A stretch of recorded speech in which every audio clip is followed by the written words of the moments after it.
His fiancée is the only heir, but the Duke is in love with the scullery maid. Edgar's hands trembled as he cradled Jenny's face in the kitchen, copper pots gleaming witness to a love that would ruin them both. In 3 weeks, he would marry the woman who could save his family's legacy, but standing here with flour dust on Jenny's cheek and tears in her eyes, he knew he was about to lose the only thing that had ever made him feel human. Welcome, my beloved.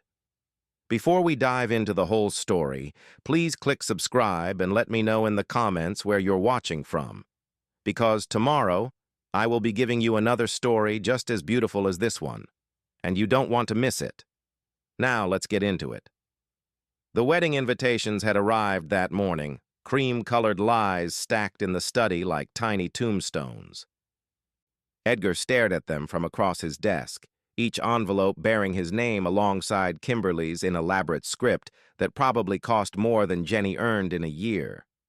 The irony wasn't lost on him. "Your Grace?" Mrs. Grimsworth's voice cut through his thoughts like a knife through butter. "Lady Kimberly has arrived for the final dress-fitting consultation." Of course she had. Kimberly was always punctual, always appropriate, always exactly what a future duchess should be, which was precisely the problem. Edgar found her in the drawing room, discussing seating arrangements with his mother. Both women looked up as he entered, their faces wearing matching expressions of polite expectation. It occurred to him, not for the first time, that they could be the same person separated by 30 years. The thought made his chest tight. "Edgar." "Darling." Kimberly rose, offering her cheek for the obligatory kiss. Her perfume was expensive and cold. "We were just discussing the placement of the Worthinghams. Your mother thinks they should be closer to the front, given Lord Worthingham's contribution to the hospital fund." "Wonderful," Edgar said, meaning nothing of the sort. His mother's eyes narrowed. She'd been watching him closely these past weeks, her aristocratic instincts sensing something amiss. The Dowager Duchess of Hilton hadn't maintained her position for 40 years by being oblivious to discord in her household. "You look tired, Edgar," she observed. "Perhaps you should rest before tonight's dinner." "I'm quite well, Mother." "You don't look well. You look distracted." Kimberly touched his arm, her fingers light and perfunctory. "Is something troubling you?" "The estate accounts? We can hire additional staff if the burden is too heavy." Everything about her was reasonable, logical, correct, and it made him want to scream. "I need air," he announced abruptly, already moving toward the door. "But Edgar, we haven't finished." He was gone before Kimberly could complete her sentence, his feet carrying him through corridors he knew by heart toward the one place that felt real anymore. The kitchen was warm and alive with afternoon preparations, but he barely noticed the other staff as he searched for the only face that mattered. Jenny stood at the far counter, her back to him as she chopped vegetables with mechanical precision. Even from behind, he could see the tension in her shoulders, the too careful way she held herself. They hadn't been alone since that night 3 months ago when he'd held her and confessed everything. Since then, they'd existed in an agony of avoidance, passing each other in hallways like ghosts who'd forgotten how to haunt properly. "Miss Paulson," he said quietly. "A word?" The knife stilled in her hand. Around them, the kitchen had gone silent, every eye suddenly finding somewhere else to be. Cook made a show of inspecting the larder. The other maids discovered urgent business in the scullery. Within moments, they were alone. Jenny turned slowly, and the sight of her face hit him like a physical blow. She'd been crying. Her eyes were red-rimmed, her cheeks blotchy in the way that spoke of tears shed in private, away from prying eyes. "Your Grace," she said, her voice carefully neutral. "How may I help you?" "Don't," he said roughly. "Don't do that. Don't pretend we're strangers." "But we are strangers. We have to be." He crossed the kitchen in 3 strides, stopping just short of touching her. Every fiber of his being screamed to close that final distance, but he'd learned the cruelty of restraint these past months. Touching made it worse. Touching made the not having unbearable. "The invitations came today," he said. Her breath caught. "I know. I saw them. 3 weeks, Jenny. In 3 weeks, I'll stand in that church and promise myself to someone else, and every word will be a lie except for the part where I say, I do. Because I have to. Because duty and honor and all those pretty words we use to dress up misery demand it." "Then why are you here?" Her voice cracked. "Why are you making this harder?" "Because I'm a selfish bastard who can't stay away from you. Because even now, knowing it's wrong, knowing it will destroy us both, I'd rather have 5 minutes of this pain than a lifetime without you." Jenny's hand rose to her mouth, pressing against her lips, as if physically holding back words that would ruin them. When she finally spoke, her voice was barely a whisper. "What do you want from me, Edgar?" Everything. Nothing. The impossible. He wanted to take her hand and run. He wanted to burn the invitations and damn the consequences. He wanted to wake up in a world where birth and wealth and duty didn't matter, where a duke could love a scullery maid without destroying both their lives in the process. Instead, he said the only true thing he could. "I want you to know that marrying her won't change how I feel about you, not in 3 weeks, not ever." The kitchen door swung open. Mrs. Grimsworth stood there, her expression thunderous. "Your Grace," she said icily, "Lady Kimberly is asking for you." Edgar held Jenny's gaze for one more heartbeat, memorizing the gold flecks in her eyes, the curve of her jaw, the way she looked at him like he was someone worth saving. Then he turned and walked away, leaving his heart on the kitchen floor behind him. Jenny's hands shook as she returned to chopping carrots, the knife blade catching lamplight in rhythmic flashes. Around her, the kitchen staff trickled back in, their silence louder than any gossip. They'd all seen. They all knew. And now it was only a matter of time before someone talked. "Careful with that knife, girl," Cook muttered, not unkindly. "You'll take off a finger." Jenny set the blade down before she could prove Cook right. Her vision blurred with tears she couldn't afford to shed, not here, not where everyone could see the damning evidence of her foolishness. Loving a duke. As if the universe itself hadn't laughed hard enough at her already. "I need the privy," she announced to no one in particular, fleeing before anyone could respond. The servants' corridor was blessedly empty. Jenny pressed her back against the cold stone wall, gulping air like a drowning woman. 3 weeks. In 3 weeks, Edgar would belong to someone else in every legal and moral sense, and she would still be here, scrubbing his pots, walking his halls, slowly dying of proximity to something she could never have. "You're being dramatic," she whispered to herself. "Pull yourself together." But her body refused to cooperate, sobs building in her chest like a storm that had been gathering for months. She slid down the wall, buried her face in her apron, and let herself break in the only place no one would see. She didn't hear the footsteps until it was too late. Good God, what's happened? Jenny's head snapped up to find Kimberly Norwood standing over her, concern etched across her porcelain features. The future Duchess of Hilton, witnessing the scullery maid having a complete collapse in the servants' corridor. Could this day possibly get worse? "Lady Norwood!" Jenny scrambled to her feet, frantically wiping her face. "I apologize, I was just—" "Sit down before you fall down," Kimberly commanded, and something in her tone made Jenny obey. The lady settled beside her on the floor, apparently unconcerned about ruining her expensive dress. "Now, tell me what's wrong." "Nothing, my lady. Just tired." Kimberly studied her with unsettling intensity. Up close, she was even more beautiful, all refined features and perfect posture. Everything Jenny wasn't, everything Edgar deserved. "You're Jenny, aren't you?" Kimberly said softly.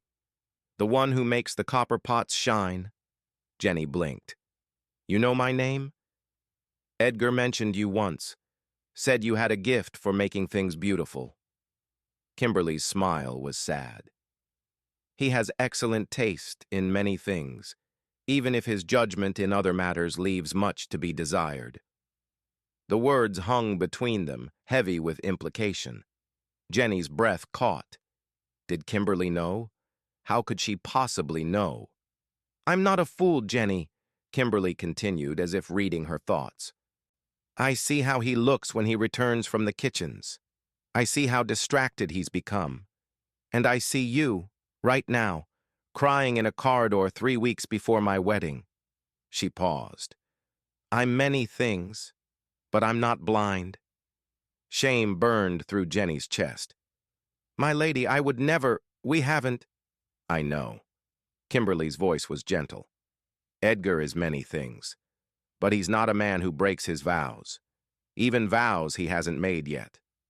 She looked away, her profile perfect in the dim light. The tragedy is that he's about to make the wrong ones. Jenny stared at her. I don't understand. Don't you? Kimberly turned back, and her eyes held a weariness that seemed ancient. I'm the only heir to the Norwood fortune. Edgar needs my wealth to save his family's estate. It's a practical arrangement dressed up in wedding clothes and flowers. We both know it. His mother knows it. The entire county knows it. She drew a shaky breath. But knowing something and accepting it are different things entirely. If you know he doesn't love you, Jenny whispered, why marry him? Because I'm the only heir, Kimberly repeated bitterly. Because my father needs the alliance. Because duty demands it. Because... She trailed off, something flickering across her face. Because sometimes we don't get to choose love. We only get to choose how we survive its absence. The two women sat in silence, both trapped by different versions of the same impossible situation. Finally, Kimberly stood, smoothing her skirts with practiced grace. For what it's worth, she said quietly, I think you would have made him happy. Happier than I ever could. She started to walk away, then paused. There's going to be a storm coming, Jenny. When people discover what's been happening under this roof, they'll be cruel. Be ready.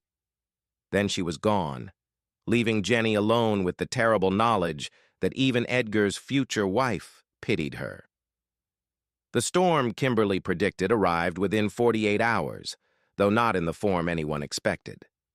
Edgar was in the library when his mother found him, her face arranged in the particular expression that preceded unpleasant conversations. He'd been attempting to read the same page of agricultural reports for 20 minutes, the words swimming meaninglessly before his eyes. We need to discuss the kitchen maid, his mother announced without preamble. Edgar's blood turned to ice. I beg your pardon? Don't play dense, Edgar. It's beneath you. She settled into the chair opposite him, back ramrod straight. Mrs. Grimsworth came to me this morning with concerns about your frequent visits to the kitchens. Apparently, you've developed quite an interest in... What was it? The condition of the copper pots? I'm allowed to inspect my own household. Don't insult my intelligence. Her voice could have cut glass. I've watched you these past months becoming someone I barely recognize. Distracted, melancholy, and now I understand why. You've developed an attachment to a servant. The word attachment made it sound trivial, like a fondness for a particular horse. Edgar wanted to laugh at the absurdity, but his throat was too tight. Her name is Jenny, he said instead. I don't care if her name is Helen of Troy. You're marrying Kimberly Norwood in 19 days. His mother leaned forward, her eyes hard. Do you understand what will happen if you don't? This estate, this family, everything your father built, it will crumble. We need the Norwood fortune, Edgar. We need it desperately. I know that. Do you? Because from where I'm sitting, you seem willing to throw away 300 years of history for a pretty face and a kind smile. The contempt in her voice ignited something dangerous in Edgar's chest. She's more than that. She's brave and clever and real in a way no one in this godforsaken house has ever been. She makes me feel like a human being instead of a breathing bank account. How lovely for you. His mother's voice dripped sarcasm. And what happens to her when society discovers the Duke of Hilton has been carrying on with the scullery maid? They'll destroy her, Edgar. They'll call her names you've never heard, make her life so unbearable she'll wish she'd never been born. Is that what you want for someone you claim to care about? The words hit like physical blows because they were true. Society would eviscerate Jenny. They'd make her an example, a cautionary tale about women who reached above their station. And there would be nothing he could do to protect her. I haven't touched her, he said hoarsely. Not the way you're implying. That won't matter. The appearance of impropriety is enough. His mother stood, smoothing her skirts. You have two choices, Edgar. You can marry Kimberly, save this estate, and let the kitchen maid fade into memory. Or you can pursue this impossible fancy, watch everything collapse, and drag that poor girl down with you. Choose wisely. She left him there, alone with his books and his breaking heart. That evening, Edgar did something he'd never done before. He got catastrophically, deliberately drunk.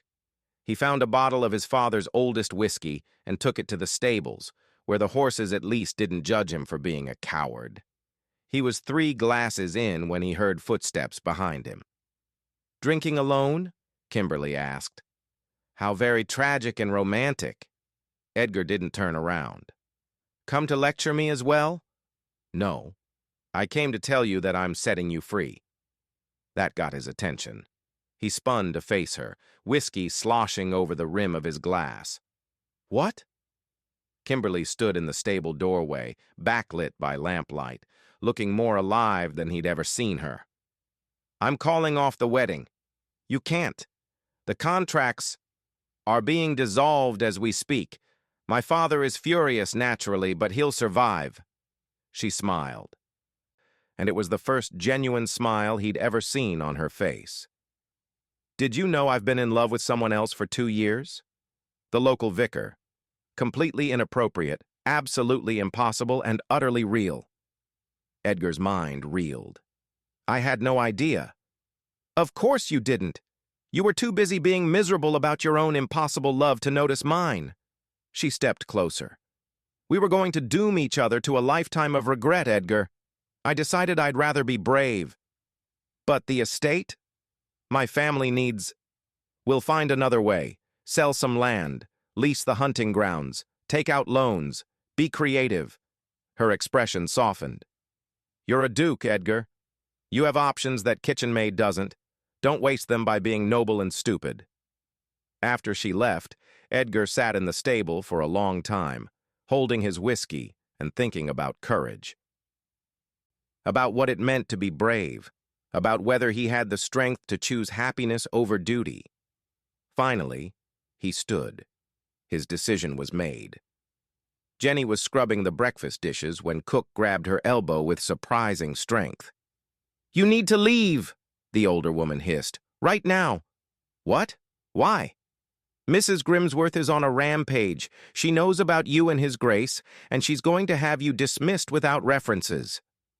Cook pressed a small purse into Jenny's hands. Take this. It's not much, but it'll get you to the next county. Go.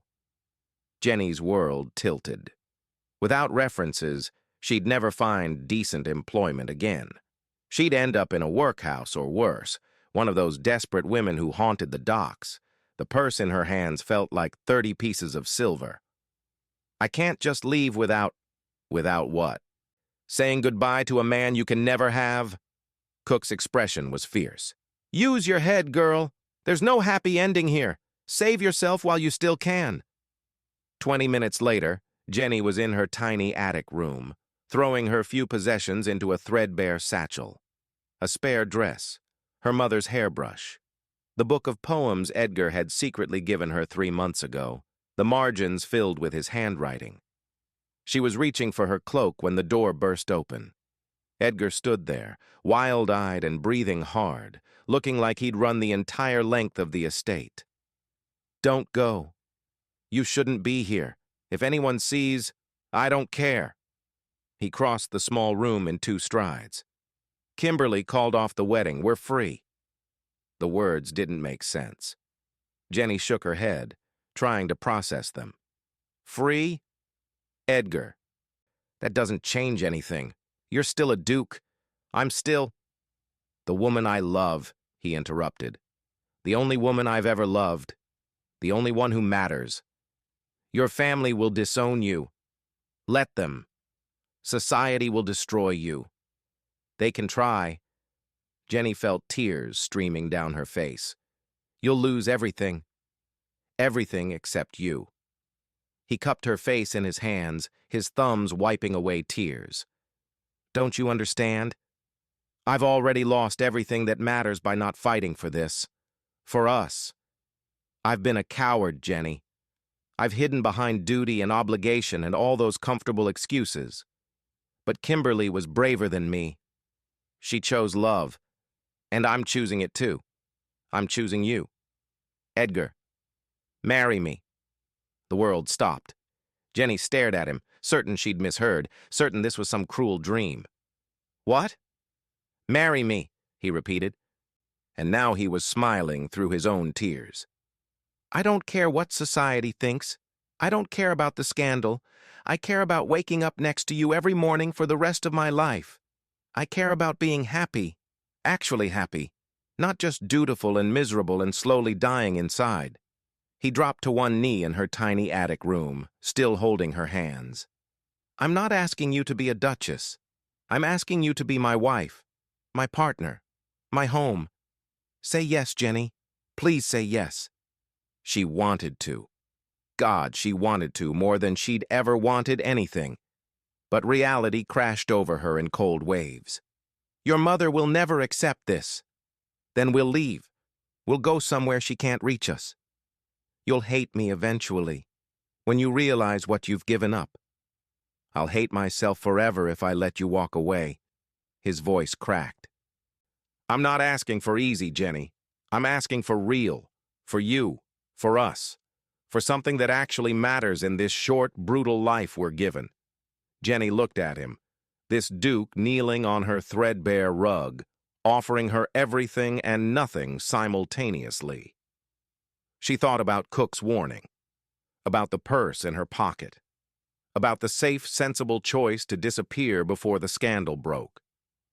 Then she thought about 3 months of stolen moments, about copper pots and midnight conversations and the way he made her feel seen for the first time in her life, about what Kimberly had said. Sometimes we only get to choose how we survive love's absence. But maybe, just maybe, they could choose its presence instead. "Yes," she whispered. "Yes, I'll marry you." Edgar surged to his feet, pulling her into his arms, and finally, they stopped holding back. His kiss was desperate and tender and tasted like goodbye to everything they'd been and hello to everything they could become. In the distance, Jenny could hear footsteps on the stairs. Mrs. Grimsworth's voice, sharp and angry, reality arriving like an executioner. But for this one perfect moment, none of it mattered. They had each other. They had chosen. And whatever storm was coming, they would face it together. The scandal broke like a fever across the county. Within 24 hours, everyone from the butcher's wife to the parish minister had an opinion about the Duke of Hilton and his unsuitable bride. The kindest called it romantic folly. The cruelest called it moral degeneracy. Most settled somewhere in between, tragic, foolish, doomed. Edgar's mother refused to attend the hastily arranged ceremony, conducted by a sympathetic priest in a village 40 miles away. She'd said her piece in the library that morning, her voice cold enough to freeze fire. "You're no son of mine. When you come crawling back, penniless and humiliated, don't expect forgiveness." But Edgar hadn't crawled back.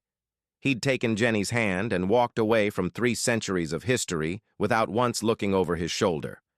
Now, 2 weeks after their wedding, they were staying in a modest cottage on the edge of someone else's estate. Their combined resources enough to last perhaps 6 months if they were careful. Jenny had never seen Edgar chop firewood before. She discovered he was terrible at it, all wrong angles and wasted effort, but he attacked each log with determination that bordered on violence. "You'll hurt yourself," she called from the doorway, watching him swing the axe with aristocratic inefficiency. "I'm fine," he grunted, missing the log entirely and embedding the blade in the chopping block. "Damn it!" Jenny crossed the yard and gently extracted the axe from his hands. "Let me show you." She demonstrated the proper grip, the efficient swing, the way to read the grain of the wood. Edgar watched with something like wonder in his eyes. "You're extraordinary, you know that? I'm practical. There's a difference." But she smiled as she said it, because his admiration still felt new and precious. "We should discuss plans, money. What happens when we run out?"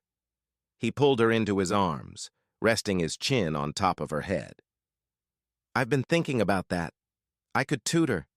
Private students, sons of merchants who want polish. And I could take in mending. Maybe work in another house." "Absolutely not." His arms tightened. "I won't have you scrubbing someone else's floors." "Edgar, we need money. Pride won't feed us." "I know.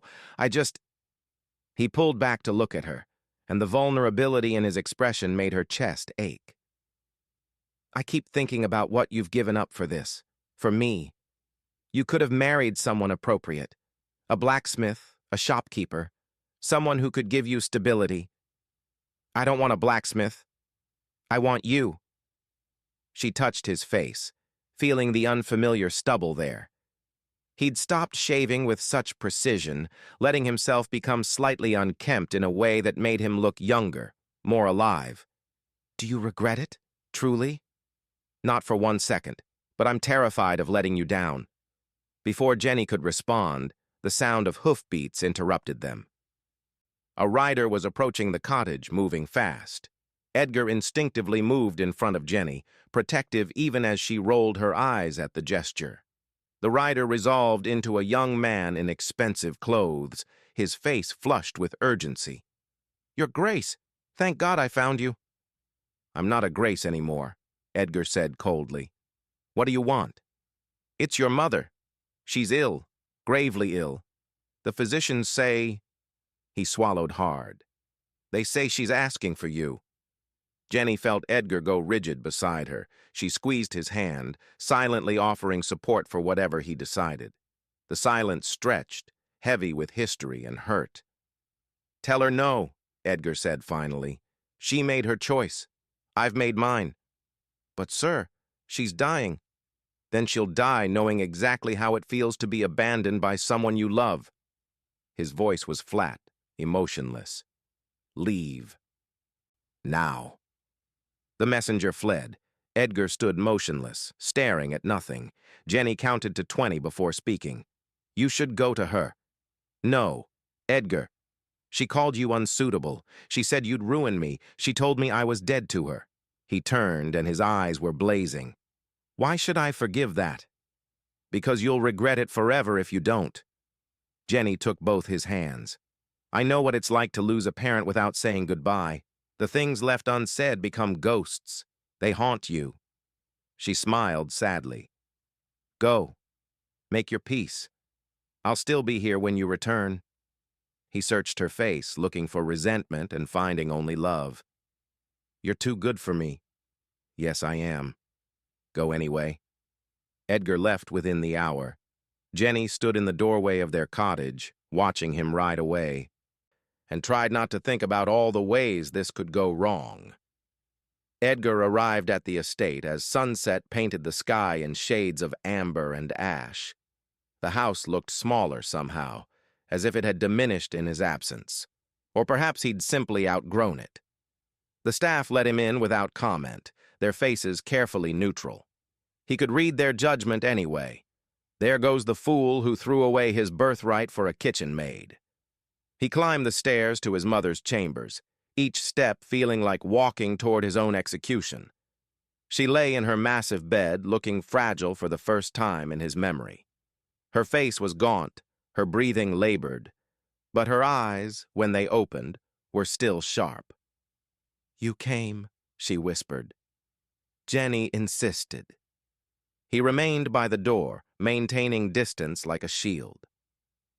"She's better than both of us combined." A ghost of a smile crossed his mother's face. "I know." Edgar blinked. "What?" "I've known for months. I had her investigated." His mother coughed, a wet, painful sound. "She comes from good people. Her father was a school teacher before the harvests failed. She can read, write, keep accounts. She's resourceful, hard-working, loyal." Another cough. "Everything a duke's wife should be, actually, except for the part where she was born poor." "Then why?" "Because I'm a snob and a coward." His mother's voice was surprisingly steady. "Because I was terrified of what people would say. Because I let fear of judgment destroy the most important relationship in my life." She reached toward him with a trembling hand. "I was wrong, Edgar. About her. About you. About everything that matters." Edgar felt something crack open in his chest. He crossed the room and took his mother's hand, feeling how cold it was, how fragile. "I thought you hated her," he said hoarsely.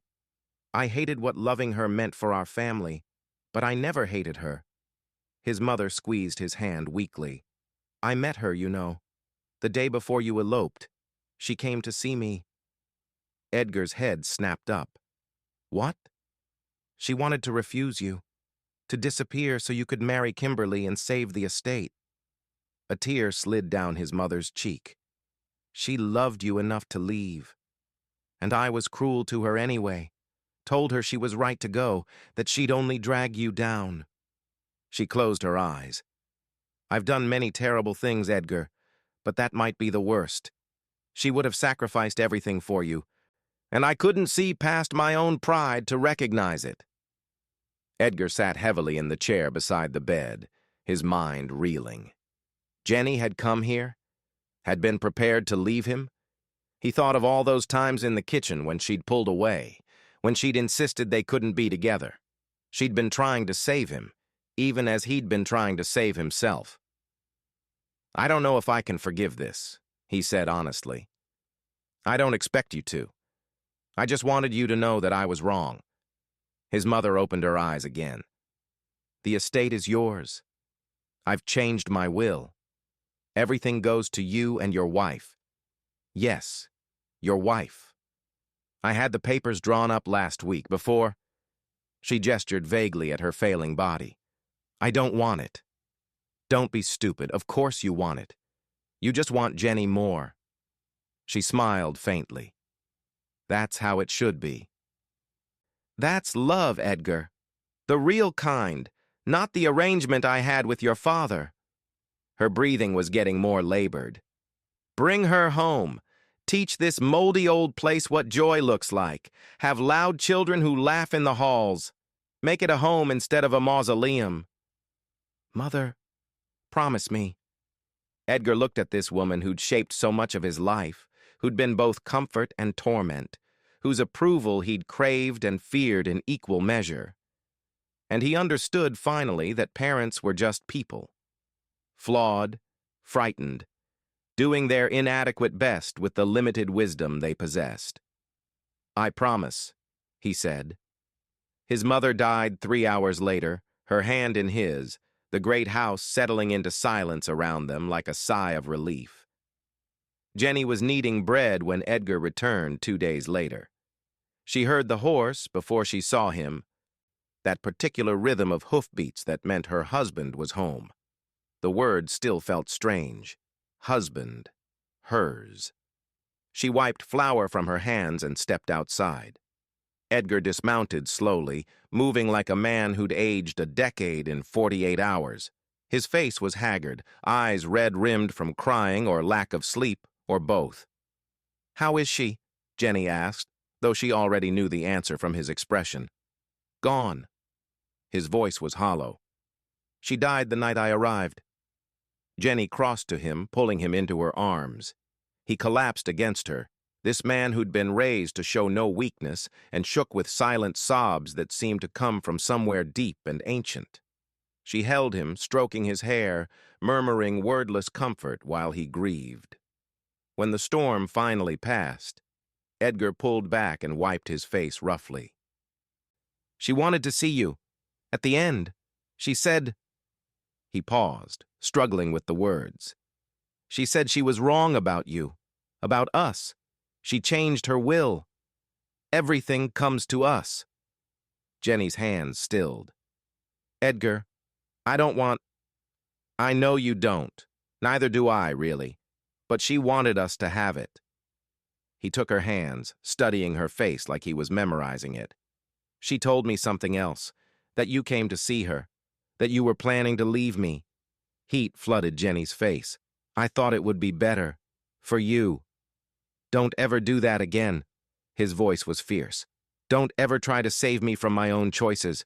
We're in this together, Jenny. Whatever comes, we face it as partners. Promise me." "I promise." They stood there in the afternoon light, holding each other.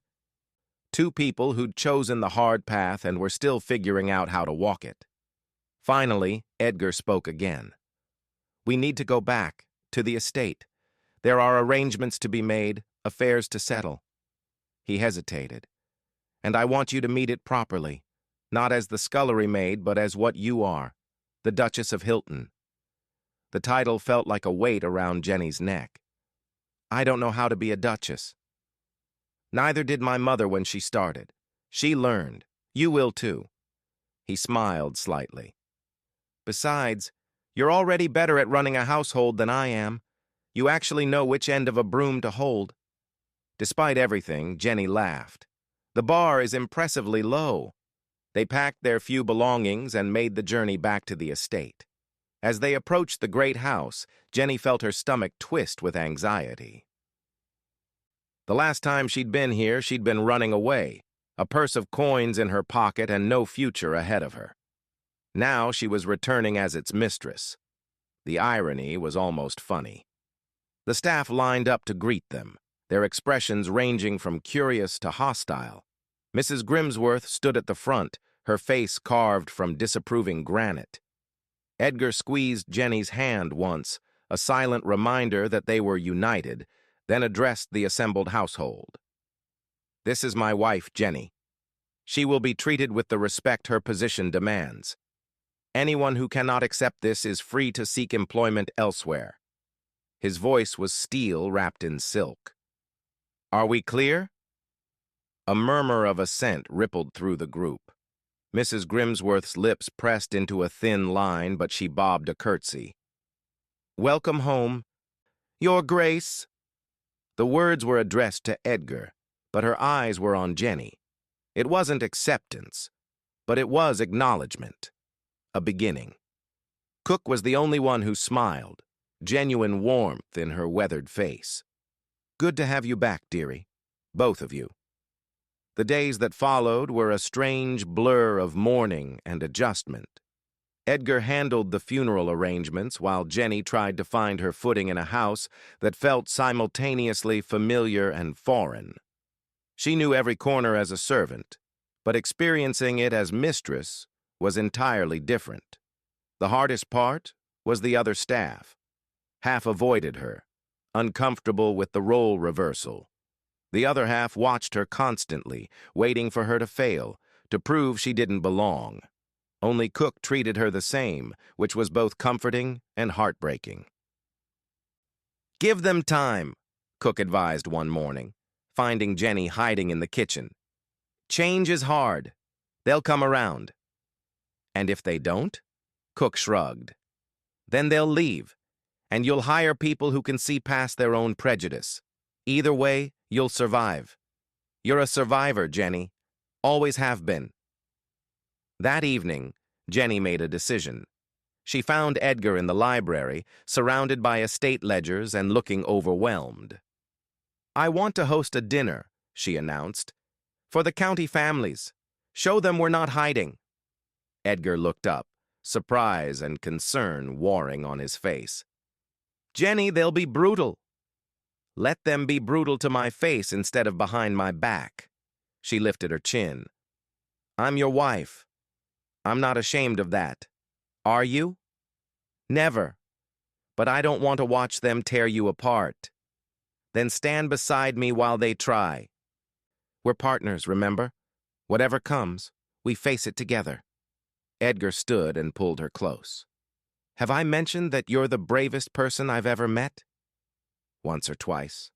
She smiled against his chest. "Now help me plan a menu.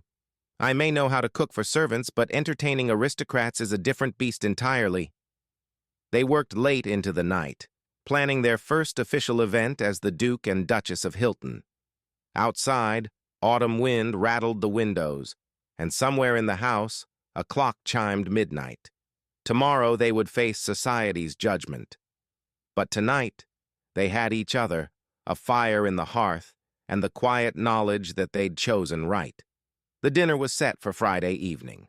Invitations went out to 20 families, all prominent members of county society. 15 accepted. 5 sent polite refusals that weren't polite at all.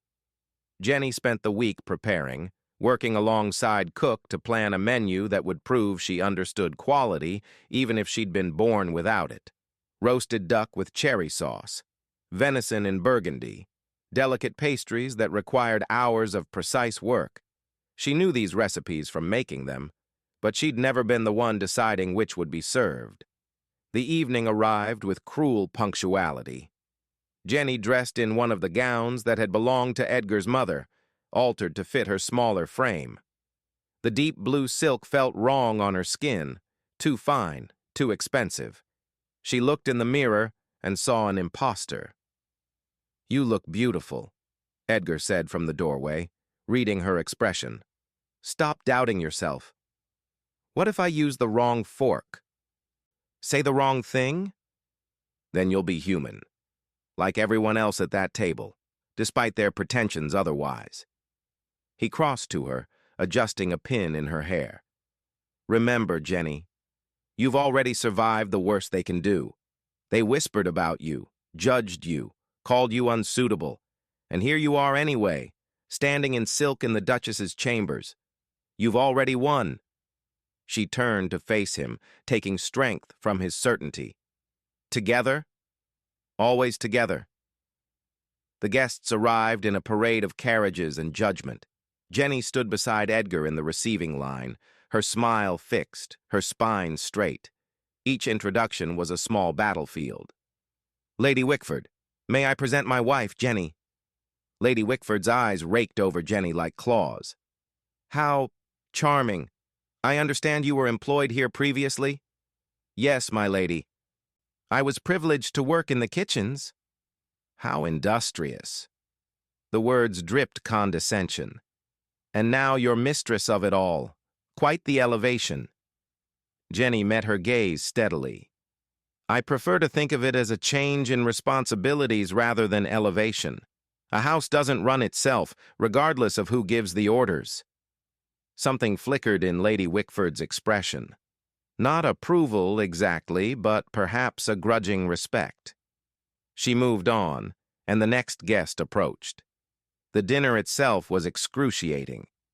Jenny sat at the head of the table opposite Edgar, acutely aware of every eye upon her. Conversation flowed around her like a river she couldn't quite navigate, full of references to people she'd never met and events she'd never attended. Then Lord Pemberton, 3 glasses of wine passed mannerly, decided to be explicitly cruel. "Tell me, Your Grace," he addressed Jenny with poisonous politeness, "do you find managing servants difficult now that you were so recently one of them? Do they still see you as an equal?" The table went silent. Everyone waited to see how the upstart Duchess would handle this direct assault. Edgar's hand tightened on his fork, but Jenny touched his leg under the table, a silent request for him to let her fight this battle. "I find," she said carefully, "that the quality of management depends less on one's origins and more on one's ability to see people as people rather than positions." She smiled, showing teeth. As for equality, I've learned that birth guarantees nothing. I've met lords who couldn't manage their own affairs and servants with more dignity and intelligence than half the peerage. Present company excluded, naturally. A woman down the table snorted with surprised laughter. Even Lady Wickford's lips twitched. Lord Pemberton flushed red and said nothing more. The rest of dinner passed with slightly less hostility. By the time dessert arrived, several guests were actually engaging Jenny in real conversation, asking her opinions on household management and cook's techniques. She answered honestly, without pretense, and gradually the atmosphere thawed from Arctic to merely cold. As the guests departed, Lady Wickford paused beside Jenny. "You did well tonight," she said quietly. "Better than many born to the role. Your husband chose wisely, even if he chose unconventionally." She leaned closer. "For what it's worth, I was a merchant's daughter before I married. My husband's family was horrified. They came around eventually. Yours will too." After everyone left, Jenny collapsed into Edgar's arms, exhaustion and relief making her boneless.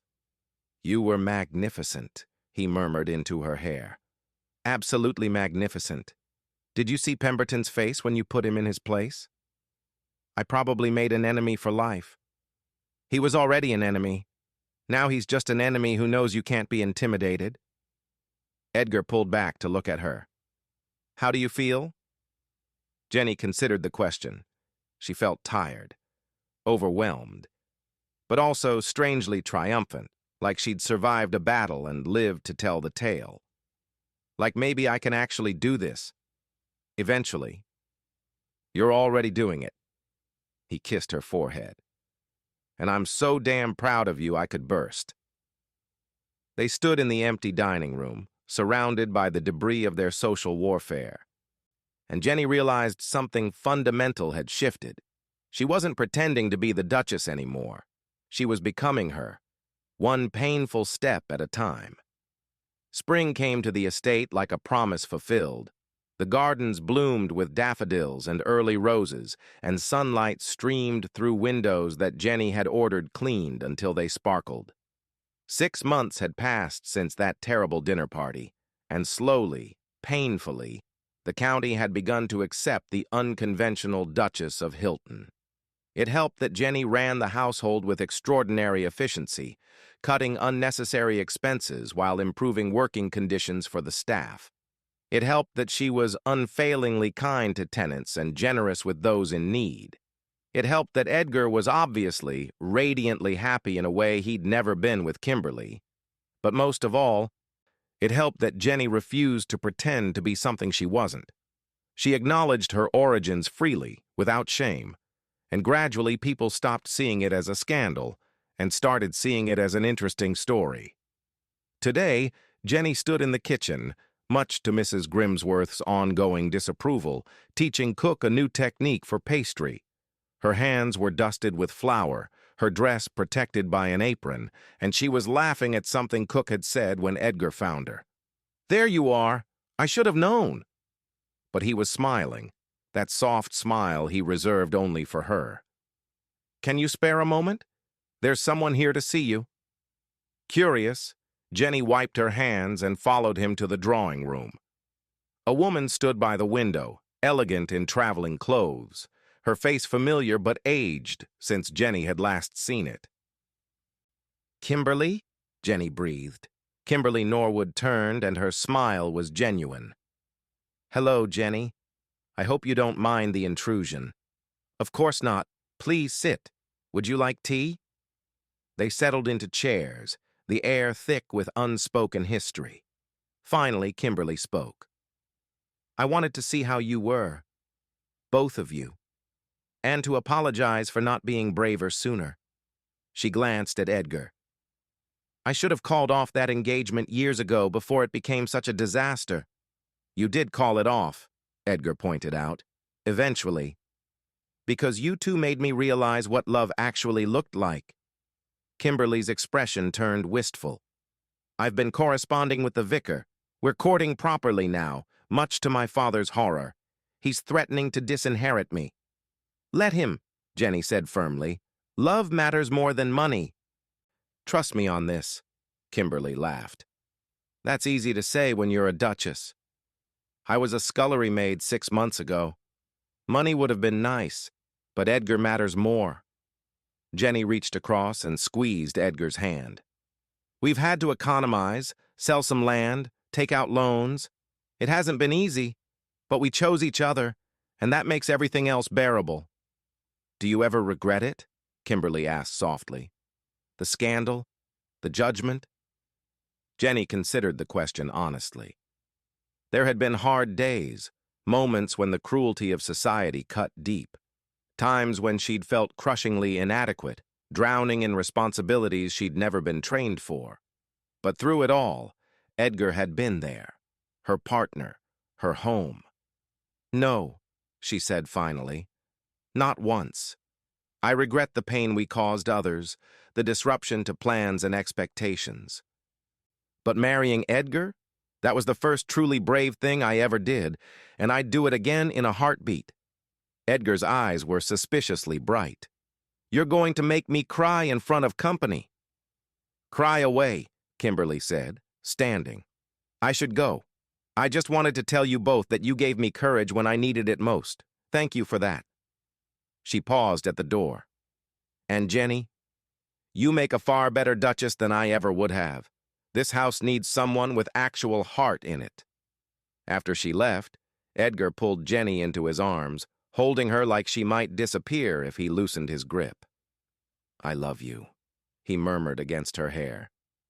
More than I thought it was possible to love another person. I love you too, even when you're terrible at chopping firewood. He laughed, the sound rumbling through his chest. Especially when I'm terrible at chopping firewood. It gives you a chance to show off. They stood like that for a long moment, wrapped in each other and afternoon sunlight. Outside, the estate carried on with its daily rhythms. Tenants worked the fields, servants went about their duties. The great house stood against the sky like it had for 300 years. But inside these walls, something fundamental had changed. Love lived here now. Real, messy, complicated love, the kind that required daily choice and effort, that stumbled and recovered, that made mistakes and learned from them. In the distance, a clock chimed 3. Jenny pulled back reluctantly. I should get back to the kitchen. Cook and I are experimenting with a new sauce. You know you don't have to cook anymore, right? You're the Duchess. You could spend your days doing absolutely nothing if you wanted. But I like cooking. It reminds me of who I was, who I still am, underneath the title. She touched his face gently. Besides, the staff respect me more when they see I'm not afraid to work. It matters. Everything about you matters. Edgar kissed her palm. Go. Experiment with your sauces. I'll be in the study, pretending to understand the estate ledgers. As Jenny returned to the kitchen, she thought about the question Kimberly had asked. Did she regret it? The honest answer was more complicated than a simple no. She regretted the pain. She regretted how hard the journey had been. She regretted that loving Edgar had meant hurting people, disrupting plans, causing scandal. But she didn't regret choosing him. She didn't regret choosing herself, choosing honesty, choosing the terrifying freedom of being loved for exactly who she was rather than who society demanded she be. That evening, as she and Edgar sat in the library reading, his head in her lap while she absently played with his hair, Jenny realized something profound. They'd built this. Not the house, not the title, not the material trappings of aristocracy. They'd built a partnership based on genuine love, mutual respect, and the daily choice to keep choosing each other. It wasn't the fairy tale people imagined when they heard their story. It was better. It was real. What are you thinking about? Edgar asked, looking up at her. That I'd do it all again. Every difficult moment, every judgment, every sacrifice. She smiled down at him. Because it led here. To this, to us. Edgar sat up and kissed her, slow and sweet. A kiss that tasted like home and forever and everything that mattered. Outside, spring gave way to summer. Inside, the Duke and Duchess of Hilton continued building their improbable life, one day at a time, one choice at a time, one act of courage at a time. And they lived, truly lived, happily and messily and beautifully ever after. What would you choose if love meant losing everything you'd ever known? Share your thoughts below. Thank you for watching this story to the end. If you enjoyed this story, you will surely love the next one. It's as beautiful and intriguing as you can ever imagine. So do check it out. See you on the next one.